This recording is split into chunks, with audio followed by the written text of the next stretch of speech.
नमस्कार, आदाब। आपका मेरी अपनी महफिल में एक बार फिर इस्तकबाल है, स्वागत है।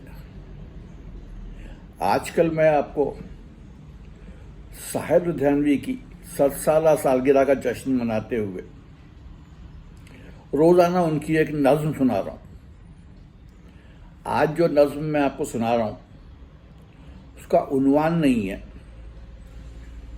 इसका पहला मिसरा है, अपने अंदर जरा झांक मेरे वतन। सुनिए, अपने अंदर जरा झांक मेरे वतन, अपने ऐबों को मत ढांक मेरे वतन।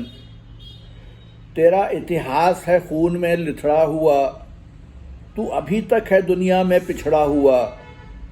तूने अपनों को अपना ना माना कभी, तूने इंसान को इंसान न जाना कभी। तेरे धर्मों ने ज़ातों की तकसीम की, तेरी रस्मों ने नफ़रत की तालीम दी।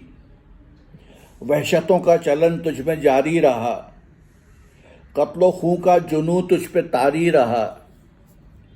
तू द्राविड़ है या आर्य नस्ल है, जो भी है अब इसी खाक की फसल है। रंग और नस्ल के दायरे से निकल गिर चुका है बहुत देर, अब तो संभल। अपने अंदर जरा झांक मेरे वतन, अपने ऐबों को मत ढांक मेरे वतन। कल फिर आऊँगा, आपको एक और नज़्म सुनाऊँगा। तब तक के लिए इजाज़त दीजिए।